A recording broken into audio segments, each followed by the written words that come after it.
ఈ ఇంట్లో టైల్స్ వేసి 2 నెలలు కూడా అవ్వలేదు. అప్పుడే టైల్స్ పగిలిపోయాయి. ఇవి ఎందుకు పగిలిపోయాయి అంటే టైల్ కింద గ్యాప్ ఉండడం వలన డొల్ల శబ్దం వస్తుంది. టైల్‌కి, ఫ్లోరింగ్‌కి సిమెంట్ అనేది కంప్లీట్‌గా టచ్ అవ్వకపోతే టైల్ మాత్రమే వేరుగా ఉంటుంది. టైల్ మందము మ్యాక్సిమం 8 టు 12 ఉంటుంది. ఇంట్లో ఫ్లోర్‌కు వేసే టైల్స్ నానో టైల్స్ తప్ప మిగిలిన అన్ని టైల్స్ 8 మందమే ఉంటాయి. పెయింటింగ్ వేసేవాళ్ళు ఆ పని వాళ్ళు స్టూల్ వేసుకొని అటు ఇటు లాగుతూ బరువున్న స్టూల్ మీద నిలబడి పని చేసేటప్పుడు టైల్స్ పగిలిపోయాయి. అలా ఈ ఇంట్లో 5-6 టైల్స్ పగిలిపోయాయి. ఇలా బ్రేక్ అయిన టైల్స్ మనం చూసుకుంటూ ఉండలేం కాబట్టి రీప్లేస్ చేసేస్తాము.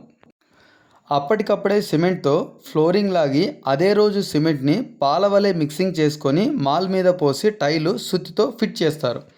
ఇలా చేయడం తప్పని కాదు. కాకపోతే ప్రస్తుతం మనం వాడే మొబైలు, వేసుకునే బట్టలు, ఇంట్లో వాడే ఎలక్ట్రానిక్ వస్తువులు, మనం రోజూ తిరిగే బైక్ ఇలా అన్నింటిలోన స్మార్ట్గా ఆలోచించి అప్డేట్ అవుతున్నాం.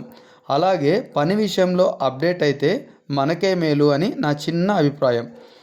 సుత్తితో టైల్ ఫిట్ చేసేటప్పుడు గట్టిగా కొట్టలేం. ఒకవేళ కొట్టినా మనం అంతకుముందు వేసిన టైలు, ఇప్పుడు వేసే టైలు ఒక లెవెల్ అయ్యేంత వరకు మాత్రమే కొడతాం సుత్తితో. టైల్ కింద ఎంత గ్యాప్ ఉంది, టైల్కి మొత్తం సిమెంటు అంటుకోయిందా లేదా అనేది మనమేం చూడలేం.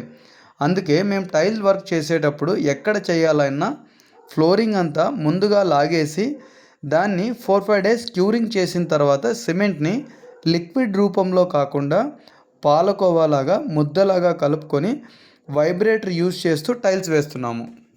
సిమెంట్ కూడా ఒక 5 ఆర్ 4 థిక్నెస్ కంటే ఎక్కువ మందం పడదు.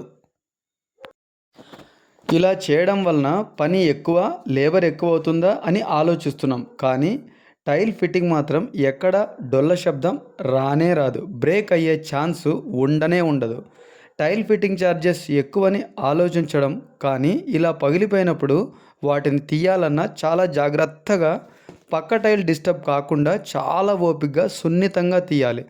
ఒకవేళ పక్క టైల్ డిస్టర్బ్ అయితే దాని పరిస్థితి ఇప్పుడేం తెలీదు. తర్వాత ఎప్పుడైనా అది కూడా బ్రేక్ అయ్యే అవకాశం ఉంది. అందుకే ఒకేసారి టైల్ ఫిక్సింగ్ బాగుంటే మేలు.